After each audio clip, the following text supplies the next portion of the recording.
Hi friends, welcome to my channel. ഇന്ന് ഞാനിവിടെ വന്നിട്ടുള്ളത് 3ാം ക്ലാസ്സിലെ ഇംഗ്ലീഷിൻ്റെ ആക്ടിവിറ്റിയുമായിട്ടാണ്. ആക്ടിവിറ്റി 10. ഇവിടെ 3 ഇമോജീസ് കൊടുത്തിട്ടുണ്ട്. എന്നിട്ട് എന്താ പറയുന്നത്? Read the sentences given and match them with the emojis. താഴെ കൊടുത്ത സെൻറ്റൻസ് വായിച്ചിട്ട് അതിന് മാച്ചായ ഇമോജിക്ക് നേരെ യോജിപ്പിക്കുക എന്നാണ് പറയുന്നത്. ഓക്കെ, അപ്പോൾ നോക്കാലോ. ഫസ്റ്റ് പറയുന്നത്, Kavita was surprised to receive the story book from Sasha. Sasha story book കൊടുത്തപ്പോൾ കവിതയ്ക്ക് അതൊരു സർപ്രൈസ് ആയി എന്നാണ് പറയുന്നത്. Okay. Second, Sasha and Naveen became happy when the headmaster congratulated them. സഷയെയും നവീനെയും ഹെഡ് മാസ്റ്റർ കൺഗ്രാജുലേറ്റ് ചെയ്തപ്പോൾ അവർ ഹാപ്പിയായി എന്നാണ് പറയുന്നത്. Third one, Sasha saw the girl in a torn dress she became sad.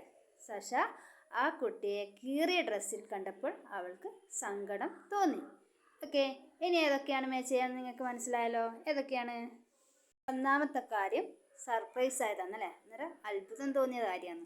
ആശ്ചര്യപ്പെട്ട കാര്യമാകുമ്പോൾ അത് 3ാമത്തെ ഇമോജിയാണ് വരിക. രണ്ടാമത് എന്താണ്? അവർ ഹാപ്പിയാണ്. ഹാപ്പി എന്ന് പറയുമ്പോൾ ചിരിക്കുന്ന ഫോട്ടോ ആയിരിക്കും അല്ലേ. അപ്പോൾ ഫസ്റ്റുള്ള എ ആണ് രണ്ടാമത് വരിക. തേർഡ് എന്താണ്? സഷക്ക് സാഡായി, സങ്കടം വന്നു എന്നാണ് പറഞ്ഞത്. അപ്പോൾ സാഡായിട്ടുള്ള ഒരു ഇമോജിയാണ് അവിടെ വരിക. തേർഡ് വൺ ബി ആണ് വരിക. ഓക്കെ.